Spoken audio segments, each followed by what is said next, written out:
the horrifying light of the vetiver field. Dr. Crit, a young, ambitious doctor, stepped out of an old pickup truck caked in red dust. He had arrived in Plai Dong, a village far from civilization, to fulfill his government scholarship. Amid the tranquility of the forest and hills, Crit felt the weight of watchful eyes and the villagers' suspicion.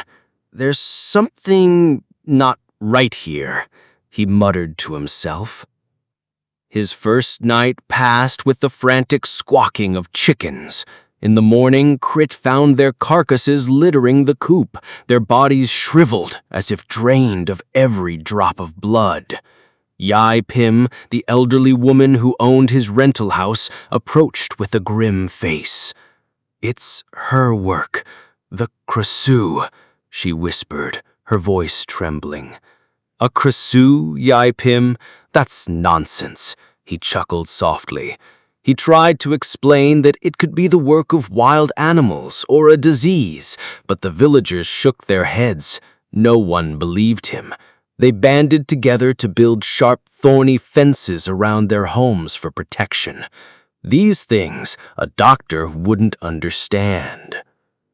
Several nights later, Crit heard strange sounds outside his window. It was a noise like someone choking on water, followed by the sound of something large slithering through the undergrowth. Peering out, he saw a flickering red orb of light floating above the vetiver grass field behind the village. It moved slowly, unnaturally. The next day, Ma Li, a beautiful young woman from the village, came to see him with a strange illness. She was pale, exhausted, and had faint bruises around her neck. Crit examined her but could find no cause. "I can't sleep at night, doctor. It's like something is calling for me," she said in a weak voice. That night things took a turn for the worse. A villager's cow was found dead, its entrails violently ripped out. Crit's patience ran out. "I will prove to you that it's just an animal," he declared, deciding to lie in wait with a video camera he'd set up near the cattle pen. In the dead of night, the red light appeared again. It floated closer and closer until he clearly saw it on his monitor. His heart nearly stopped. It was the head of a woman, floating in mid-air. Her long hair flowed freely, and beneath her neck dangled a heart and a cluster of intestines, all glowing with a terrifying, luminous red. Then his eyes widened in absolute horror. The face was Ma Li's.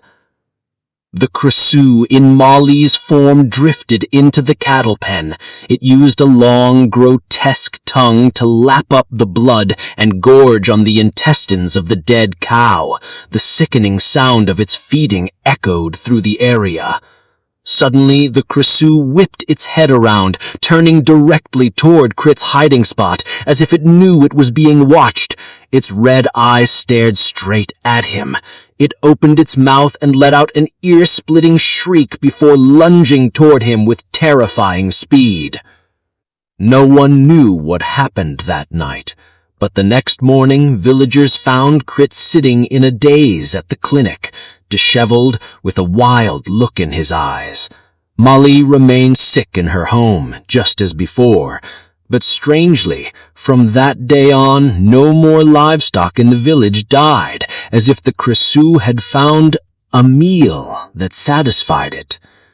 And every night, the villagers would see the young doctor making his rounds through the village, especially in front of Ma Li's house, with an empty gaze and a chilling smile.